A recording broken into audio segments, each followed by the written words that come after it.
Bienvenue sur Top Invest, la chaîne des tops d'investissement. Ici, on parle essentiellement d'entreprises de qualité. Avons-nous une opportunité d'investissement sur Stanley Black Decker? C'est la question à laquelle on va essayer de répondre en se basant sur les états financiers de la compagnie. Alors, nous avons déjà parlé de cette entreprise ici c'était au mois de juillet 2022. Donc, entre-temps, ici, on a eu ici les rapports, les rapports trimestriel ici, donc le 28 du mois de juillet. Donc j'en ai parlé ici, c'était à quelle période? On en a parlé le 8 juillet, donc 20 jours avant la publication des résultats financiers ici. Donc je vais juste faire une mise à jour ici par rapport à ces résultats financiers-là, en me basant sur ces résultats financiers-là. Et je rappelle toujours que ceci représente uniquement mon point de vue, d'accord? Et non un conseil d'investissement, et je me réserve toujours le droit de me tromper. OK? Donc, nous avons ici une entreprise qui était intéressante la première fois. On était à 110 dollars ici selon les analyses qu'on avait effectuées ici. On se dirait que l'entreprise représentait une opportunité d'investissement ici, même si à court terme, il pourra avoir une certaine situation. Mais on aimait déjà ce qu'on voyait ici. Ici, aujourd'hui, je vais essayer d'aller un tout petit peu en profondeur. Pourquoi? Parce que je pense que les chiffres, c'est bien, mais si on sait également ce qui se passe actuellement et à quoi s'attendre à court terme, sur court terme, moyen terme, on est à peu près plus confiant quand on investit sur cette compagnie-ci. Parce que quand même, quand on a une entreprise ici à 110 dollars, ici on était à peu près à combien? 110 dollars, 110 dollars, on a 110 dollars ici. Donc de 110 dollars à peu près à là, on a à peu près moins 26% par rapport à la première fois ici. En tout cas par rapport au début d'année, ici on a 57% de moins par rapport aux 52 dernières semaines. On a à peu près 54% en moins. Et quand on regarde sur une période de 5 ans ici, on a une perte de 50%. Personnellement, moi j'aime voir ça, surtout sur les entreprises de qualité. Et je considère que Stanley Black Decker est une entreprise de qualité. Mais maintenant, qu'est-ce qui se passe sur cette entreprise-ci? Donc, je vais vous lire ma note. OK? On va faire un commentaire dessus. Et maintenant, on va aller faire une évaluation de l'entreprise ici. On va faire une mise à jour de l'évaluation de l'entreprise ici. On va voir si ça reste toujours intéressant. Mais je pense que cette fois-ci, on saura exactement ce qui se passe sur l'entreprise. Alors, on y va. La transformation du portefeuille de Stanley Black Decker est en bonne voie. Fin juin, la société a signé un accord définitif pour vendre son activité Stanley Oil and Gas à Pipeline Technique Limited. Ensuite, début juillet, Stanley Black Decker a conclu la vente de son activité de porte automatique Access Technology à Allegion PLC pour 900 millions de dollars en espèces. Le produit de cette vente étant destiné à la réduction de la dette et au financement partiel du rachat d'actions de 2,3 milliards de dollars effectué au premier trimestre. Puis, plus tard en juillet, la société a conclu la vente des secteurs d'activité commerciale électronique et Healthcare Security à Securitas AB. Donc, elle a vendu les segments commercial électronique et Healthcare Security à l'entreprise Securitas AB pour 3,2 milliards de dollars en espèces également. Le produit net devant servir à financer également la réduction de la dette et le rachat d'actions. Donc, on a encaissé près de 4 milliards 100 millions sur cette période-là par rapport à la vente de ces différentes activités-là. Mais également, on a racheté d'autres activités ici parce que c'est une entreprise qui est en pleine transformation. D'accord? Et quand on parle de transformation, généralement, il y a des risques à court terme. C'est surtout au niveau de l'exécution. Donc, vous pouvez déjà comprendre pourquoi est-ce que le marché est nerveux. Il n'aime pas trop l'incertitude, surtout en ce moment-ci. OK? Donc, on continue ici. Ces transactions s'inscrivent dans le cadre de l'engagement pris par la direction de rationaliser l'entreprise afin de se concentrer sur ses activités principales, à savoir le segment Tools and Outdoor ainsi que le segment industriel. Donc, je l'ai mis en anglais, plus facile. Donc, les changements dans le portefeuille ont été conçus pour tirer parti des positions de leadership de l'entreprise afin de stimuler l'inflation, la croissance organique et l'expansion des marges, ainsi que pour renforcer la position de l'entreprise sur le marché. Donc la plupart des les segments qu'on a en queue de vente présentement sont les segments sur lesquels on n'est pas des leaders. Et on va se concentrer sur les segments où on a un leadership certain et où on pourrait augmenter les marges. OK? Donc, on continue ici. Donc, entre-temps, la société subit de fortes pressions. En effet, Stanley Black Decker a publié un bénéfice de 1,77 dollars par action ici au deuxième trimestre. Par rapport à l'année précédente, ici c'est 37% en moins. Donc bien en deçà des estimations ici. Donc malgré une hausse des ventes de 2,2% inférieure aux prévisions également. Donc la hausse des ventes, même si on avait un chiffre d'affaires assez élevé, techniquement, on s'attendait à plus que ça. Bon, moi, je vous ai toujours dit qu'il y a une différence entre ceux dont... Moi, personnellement, je sais une chose, c'est que, voilà, les prévisions parfois, parfois, on les atteint, parfois, on les rate, mais tout ce qui devrait vous intéresser, c'est la raison derrière, le pourquoi. Si le pourquoi ici est valable, on avance. D'accord? Ça fait partie du day-to-day de l'entreprise. Aujourd'hui, ça va bien, demain, ça va mal. Pendant la période de Covid ici, tout le monde a été surpris de savoir que Stanley Black & Decker se comporte très bien. Donc vraiment, les gens sont restés à la maison, ils avaient plus de temps ici pour faire des rénovations, etc. Donc on a gagné énormément d'argent. Maintenant, ça surprend le monde que, voilà, il y a une légère réduction par rapport, parce qu'il y a de l'inflation, oui, c'est normal. Mais Stanley Black & Decker a également un pricing power. Donc, les résultats de l'entreprise ont été affectés par les effets de l'inflation, la hausse des taux d'intérêt et la baisse significative de la demande. Donc, il faut voir que les marchés finaux de cette entreprise sont lesquels. Il y a le marché de la construction et la rénovation ici qui est un gros marché pour cette compagnie-ci.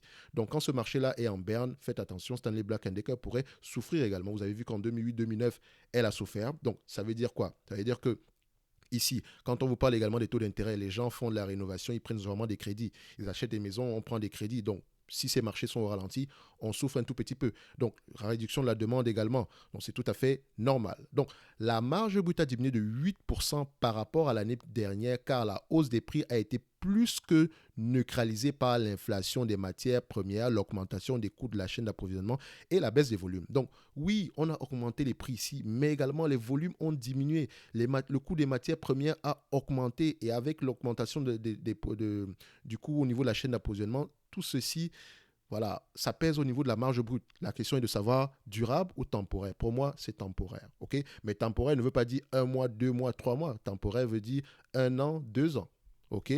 Donc, on continue. Par conséquent, le management a réduit l'estimation de bénéfices pour cette année et l'année prochaine. Donc 2022-2023, bye bye, on n'aura pas les mêmes bénéfices que précédemment. Donc l'objectif du management est au moins de retourner à ce qu'on a eu en 2019, en 2019 plutôt. En 2019, on avait plutôt des choses autour de $8 par action parce que 2020 et 2021 ont été des années exceptionnelles.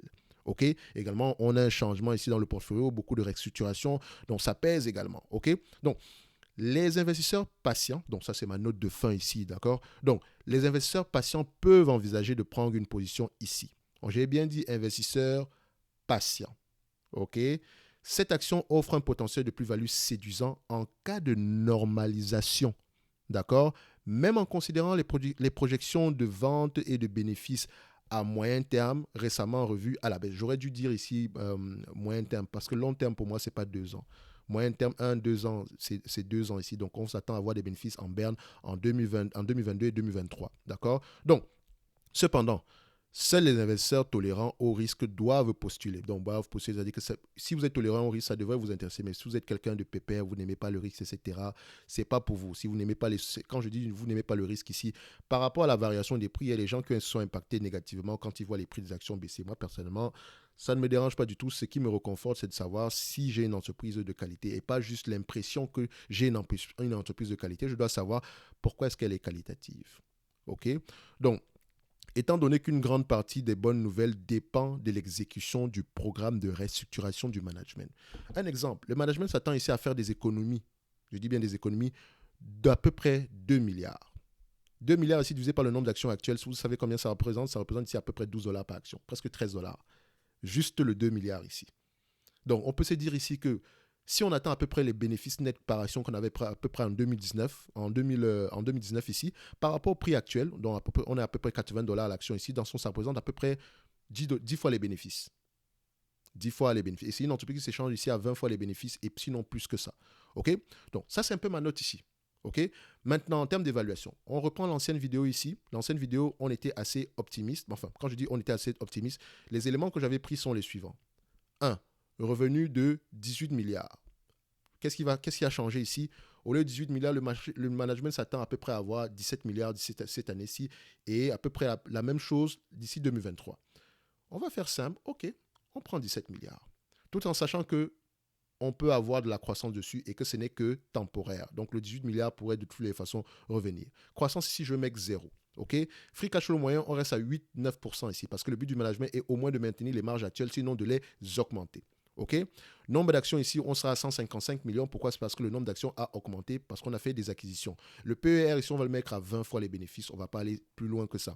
Même si je pense qu'on pourrait aller on pourrait également, entre 17 et 20 fois les bénéfices, on pourrait les prendre. OK? La dette nette ici, La dette nette, ici, on a une dette nette aux alentours de 11 milliards 900, 11 milliards 800 par là. Mais attention, cette dette nette-là inclut quoi? Il y a des éléments comme un fonds, il y a le fonds de pension ici qui est inclus dans cette dette nette-là. Il faut savoir une chose, il y a certaines entreprises ici qui, quand vous avez un fonds de pension ici, c'est de l'argent qui ne vous appartient pas. Et ce fonds de pension-là doit être approvisionné ici. Donc, généralement, si vous devez mettre 4 milliards de fonds de pension et que le fonds de pension, il manque 2 milliards, vous devez 2 milliards au fonds de pension. OK? Ça ne veut pas dire qu'ils doivent de l'argent ici au fonds de pension, parce que quand je regardais le fonds de pension ici, ils sont, c'est pas approvisionné à 100%, mais ils sont aux alentours de 90-95% par là. Et le 90-95% ici, la différence est peut-être de l'ordre de 200-300 millions par là. Donc, c'est rien du tout. Donc, il y a une partie ici des 11 milliards 400, 11 milliards 800 ici qui ne fait pas partie, qui ne devrait pas être inclus au niveau de la dette à long terme. Ça reste une obligation, mais ce n'est pas de la dette en tant que telle, en fait. OK?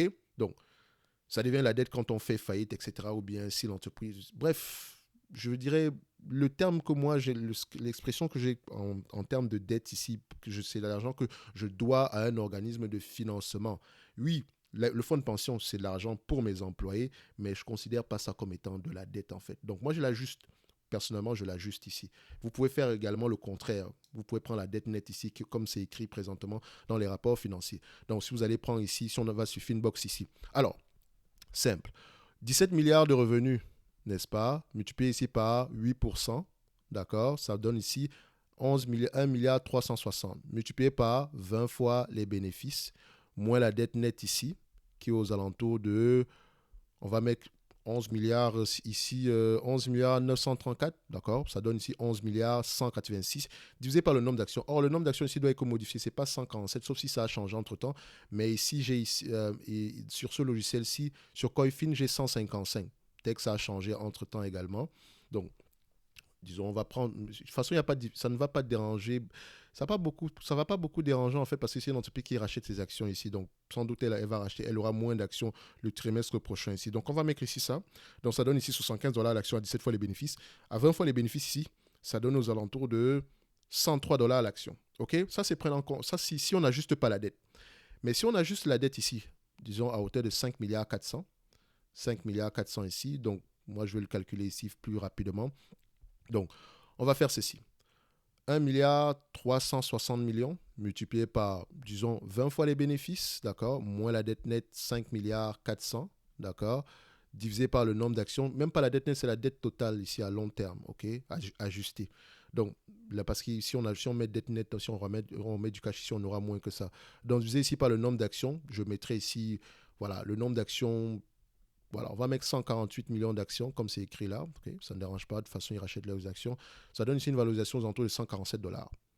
147 $ l'action à 20 fois les bénéfices. En prenant en considération une dette nette ajustée de 5 milliards 400. OK? Admettons même que dans un environnement où les multiples diminuent parce que les taux d'intérêt ont augmenté, à 17 fois les bénéfices, on est à 125 $ l'action. Donc, ça ne dérange pas du tout. Donc, on reste ici à une valorisation à peu près intéressante. Enfin, je n'aurais pas dû le calculer comme ça. Si on fait 17 multiplié ici par 1, 3, 6, 0, moins 5 milliards 400, divisé ici par le nombre d'actions aux alentours de 148, on a à peu près ici, oui, 120 $ l'action. Donc, entre 120 et 147 $ l'action. À 17 fois les bénéfices, on a 120 $ l'action. À 20 fois les bénéfices, on a 147 $ l'action. Où est-ce que je m'en vais ici? Où est-ce que je penche plus pour quoi? Je penche plus pour le 147 $ l'action. Tout simplement parce qu'on peut avoir une augmentation des marges ici. Ça va être assez compliqué à court terme, moyen terme ici. Quand je dis assez compliqué, l'entreprise a clairement la capacité de souffrir. Ça, je ne m'inquiète pas. Mais tant que les débouchés finaux, donc au niveau du secteur de la construction, sont un tout petit peu en berne et qu'il y ait une pression au niveau du tissu macroéconomique, voilà, on pourrait s'attendre à souffrir. Mais généralement, ce genre d'entreprise offre des opportunités d'investissement quand il y a des nuages gris à l'horizon et non quand tout va bien. OK? Donc moi, le prix ici commence à même pas que ça commence à m'intéresser, c'est clairement une aubaine. À 110 $, c'était déjà une aubaine, encore plus maintenant.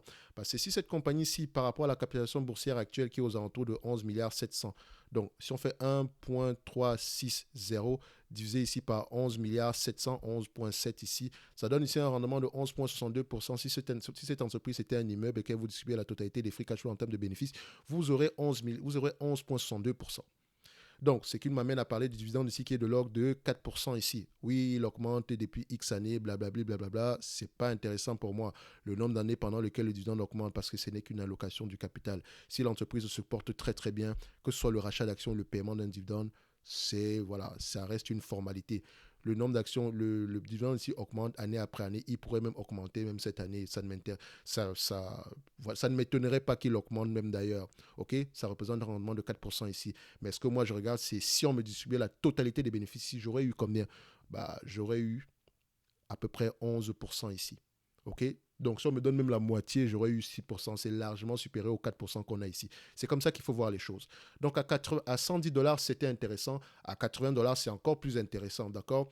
On reste ici sur une entreprise qualitative, oui, qui s'attend à souffrir à court terme, moyen terme. Mais voilà, c'est le propre même des entreprises qualitatives. On a uniquement ce genre d'opportunité si quand il y a une détérioration temporaire du tissu économique. OK? L'essentiel ici, c'est maintenant de regarder le bilan de l'entreprise. Est-ce qu'il est solide?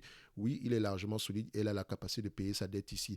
Donc, oui, si vous allez regarder aux alentours de la dette nette, sur la dette nette ici, sur les EBITDA ici, vous allez avoir, qu'est-ce qu'on va ici, on va avoir ici, dette nette sur EBITDA ici, tout en sachant que la dette nette ici prend en considération quelque chose que moi je ne regarde, quand je ne considère pas comme étant de la dette. Vous allez voir ici que oui, ça a augmenté. Mais si on ajuste, en fait, en réalité, on est plus bas que ça. D'accord? Donc, le niveau d'endettement ici n'est pas inquiétant pour moi. OK? Si on l'ajuste, on aura un montant bien moins élevé que ça. Donc, Stanley Black & Decker, opportunité d'investissement, encore mieux que la première fois. OK? C'est même pas une affaire de que je vais l'acheter à tel prix. Non, c'est tout simplement intéressant présentement. Tant que ça baisse, tant que ça reste en dessous présentement des voilà, 140 dollars ici, moi j'ai toujours mon objectif, c'est 60% ici, des préférences 50%. Donc, tant que c'est en dessous de 84 dollars ici, ça continue à être intéressant. À 110 dollars, c'était intéressant. Faites attention, ne vous méprenez pas. C'est juste que encore aujourd'hui, c'est plus intéressant aujourd'hui. Donc, on parle par rapport au prix actuel. Celui qui l'a acheté à 110 dollars, il n'a pas surpayé. Il a payé un très bon prix parce que ça donnait déjà un rendement par rapport à ce prix-là aux alentours des 8% par là. Actuellement, on a plus que ça. Donc, ça continue avec ça. C'est encore plus intéressant que ça. Donc, maintenant, je vous ai fait un 360 de la compagnie ici. OK? Vous savez ce qui se passe actuellement. Vous savez à quoi vous attendre à court terme, moyen terme ici. Et maintenant, ça vous permet de pouvoir investir ici avec un minimum de conviction. OK? Ça ne veut pas dire que vous n'allez pas lire vos rapports financiers ici. Ceci n'est que mon point de vue et non un conseil d'investissement. Vous savez que ce genre de choses, ça me demande un tout petit peu de lecture, donc ça fait toujours plaisir de voir le maximum de pouces bleus possible, des commentaires. Et voilà, si ce genre de vidéo vous intéresse également, n'hésitez pas à vous abonner. Mais je ne fais pas de notes sur toutes les entreprises, uniquement sur les entreprises qui m'intéressent personnellement. Et voilà, parfois plus sur les entreprises américaines parce que c'est plus proche de moi en fait. C'est pas que les entreprises européennes ne m'intéressent pas, mais voilà, c'est pas que je peux pas faire de notes également dessus, mais voilà. Si je prends du temps pour lire une entreprise, je préfère prendre du temps pour lire une entreprise que je pourrais ramener dans mon portefeuille plutôt qu'une entreprise qui ne m'intéresserait même pas pour mon portefeuille. Donc tout le monde est gagnant, vous gagnez et je gagne également. Donc, on se donne rendez-vous sur la prochaine vidéo et d'ici là, portez-vous bien. Conclusion, 147 dollars à l'action ici avec les éléments que je vous ai pris tantôt. Donc, à bientôt.